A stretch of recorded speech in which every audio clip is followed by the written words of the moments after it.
கர்த்தருக்கு ஸ்தோத்திரம்.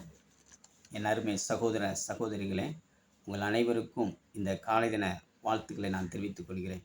இந்த நாளிலும் கூட 1 யோவான் புஸ்தகம் 4ஆம் அதிகாரம் 18, 19, 20 19ஆம் வசனம் இப்படியே சொல்கிறது, அவர் முந்தி நம்மேல் அன்பு கூர்ந்தனால் நாமும் அவரிடத்தில் அன்பு கூறுகிறோம். ஆமாங்க, இன்றைய உலகத்தில் அநேகருடைய அன்பு நம்ம பார்க்குறோம். தாயின் அன்பு பார்த்துருக்குறோம், சகோதரி அன்பை பார்த்துருக்குறோம், கணவனுடைய மனைவியுடைய அன்பு நம்ம பார்த்துருக்குறோம்.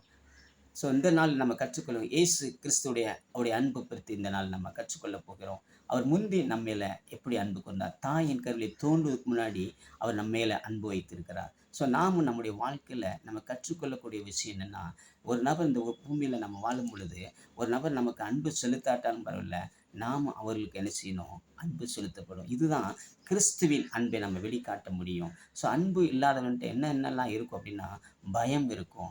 அன்பு இல்லாதவங்கள்ட்ட என்னென்ன இருக்கும் அப்படின்னா, வேதனைகள் உடையது. ஸோ இந்த நாளில் நம்ம இந்த நாளை நல்ல மகிழ்ச்சியாக நம்ம கொண்டு செல்லணும் அப்படின்னா, நம்ம அன்பில் பூரணப்பட்டவராக இருக்கப்பட வேண்டும். கிறிஸ்துவின் அன்பு நம்முடைய வாழ்க்கையில் இருக்கப்படும் பொழுது நம்முடைய இந்த வாழ்க்கை சிறப்பாக இருக்கும். ஸோ அன்பு குறித்து ஒரு நபர் பாடுகிறார்.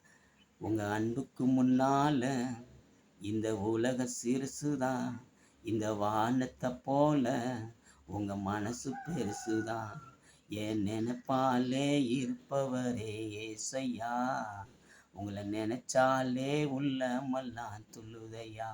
ஆமாங்க, ஒருவேளை எனக்கு அன்பு செலுத்த யாருமே இல்லையா என்று யோசித்து கொண்டிருக்கிறார்.